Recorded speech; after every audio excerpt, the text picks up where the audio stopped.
Hey guys, my name's Evan. And I'm Faith, the brains of this operation here. And Debatable. And today we are going to be showing you guys how to build a set of cornhole boards. So the videos that we're going to be creating on this channel are all things that we've done while we have a family of 6, including our hermit crab and our dog. She don't want me to put that joke in there, but I think it's funny. We're going to take into consideration time as well as budget, and also the fact that you probably don't have access to a workshop full of tools. We're going to do it in the most efficient manner while taking budget into consideration. We're rating today's project as moderately difficult with a budget under $100 and can be done within a weekend.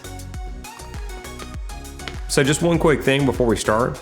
I recommend cutting all the boards that you need for one step at a time just to ensure a proper fit as opposed to cutting everything at the beginning. First thing you're gonna do is you're gonna cut your plywood. This does not apply to you if you bought your plywood pre-cut, so you can just skip to the next step. The way that I do it is I lay down 2x4s on some sort of flat surface, and then from there you're gonna lay your plywood on top of that. That's just basically so you don't have to try to maneuver this plywood. Super dangerous if you're carrying something that heavy and you're trying to run it through a table saw.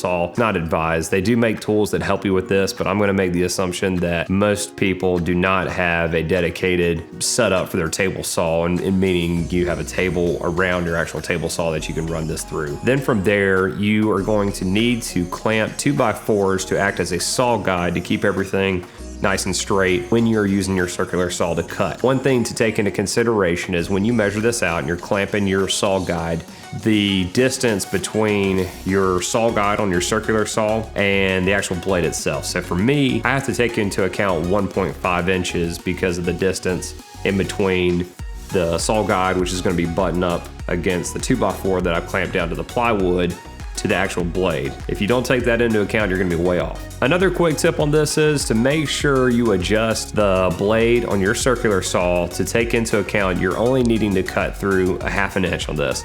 I've made the mistake before, and our garage now has a nice little scar running through it because I used my circular saw, I hadn't adjusted it.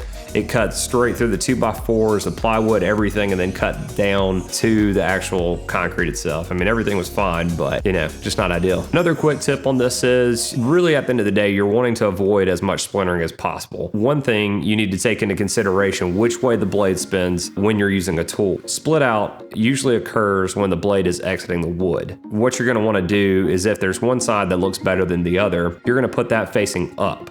Another thing that I like to do is I like to use painter's tape. Wherever my blade is going to go, it also helps prevent splintering as well. Next, you're gonna cut and assemble the frame. You're gonna do that with the 1x4x8s that you've purchased. This is another reason I recommend waiting till each step to cut. What you actually need to do is you need to measure the plywood that you've cut for the tops of the boards, and I would cut to that. So your measurement for your braces is going to be approximately 1 foot 10 inches. Again, here you're going to take into account the width of the brace on either side. So it's not going to be exactly 2 feet, which would be the width of the board. You have to take into account you've got 2 boards on either side.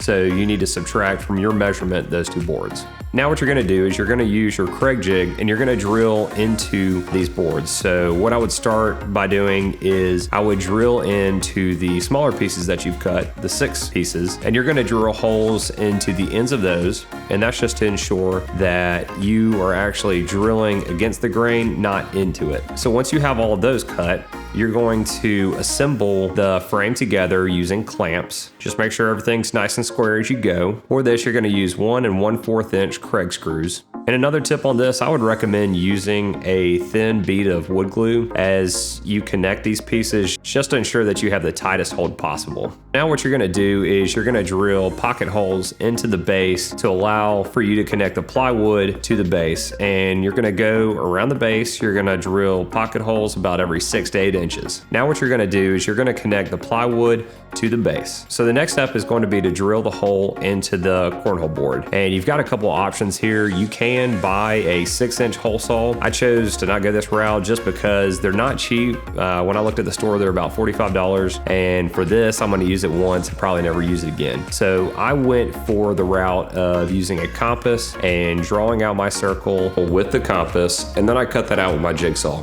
Find where your hole should be on your board. What you're gonna do is you're gonna measure 9 inches down from the top of the cornhole board, and then you're gonna measure 12 inches in from each side. Now, the only caveat to that is you will need to adjust that measurement to find the center of the width of the board if you're not at exactly 24 inches. Now, if you haven't done this with a jigsaw, the way you actually do this, because you can't just cut in from one side to the hole, I like to flip the jigsaw facing away from me, and you're gonna actually press it in and dig into the center of the circle, and that sharp point of the jigsaw is actually gonna dig into the wood and create a hole.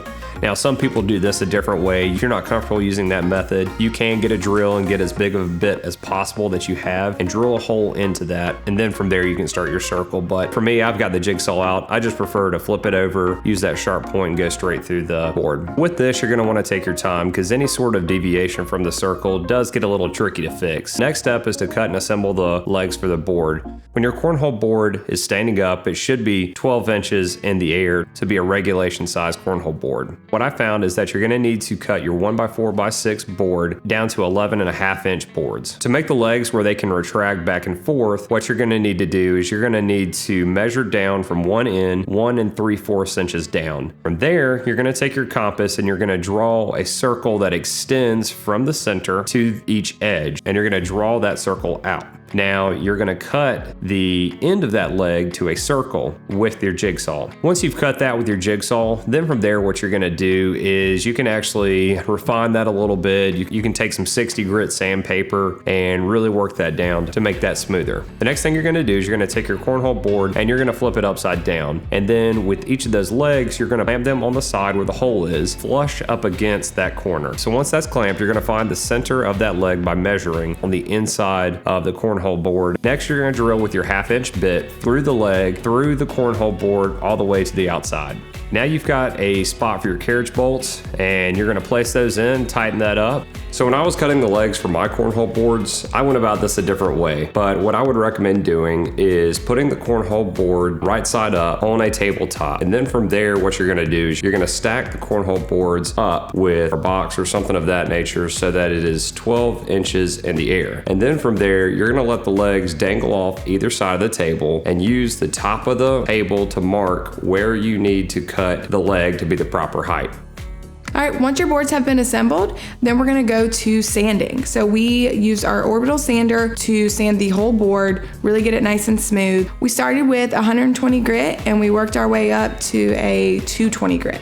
So word to the wise, after you have sanded your boards, you wanna make sure that you wipe them down with a damp, wet cloth. This is going to help you prevent getting any bumps once you come into staining or painting the boards. I'm gonna walk you through the fun part, which is design. Here you get to be super creative and do whatever kind of fits your theme and what you're feeling for the boards. Where I would suggest you start is hop over to Pinterest, get some inspiration. Look around, mix some designs, think about font, think about colors, think about what you want that ultimate project to look like. You can also hop over to Instagram and follow the hashtag Cornhole boards. So once you've come up with your design, what you want on the boards, then I recommend using a Cricut. You can use one yourself. You can order them off Etsy. You can get different designs. Now with the Cricut, you can use the design as a stencil, or you can even place the vinyl on the board as a sticker. So one thing that we ran into is we used latex paint, which actually ended up sticking to our vinyl. So whenever we pulled that up, we had some issues there. So we had to use a razor blade to kind of shape that up. So for our boards, we were actually gifting these as a wedding gift. So we knew we wanted something a little unique. So we used a combination of painter's tape to get the lines down the side, as well as our Cricut to make a stencil for their names. If you'll notice on our boards, we inverted the colors just to make it pop. So for the design stencil, we created that in Adobe Photoshop, and then we transferred it over into the Cricut design software for cutting. So after you've painted and styled your cornhole board, the last step is to put on the finish. In our particular case, I was running a little late on finishing up our project. I ended up spraying on the oil-based poly. That always works really well. It dries a little bit quicker because you're putting on a thinner coat. Also with that, it's a little bit harder to mess up the finish, but I ended up putting about 4 coats of poly on there. All right guys, as you can see, it's a pretty easy project. While you're here, be sure to like and subscribe. That way you don't miss out on future videos.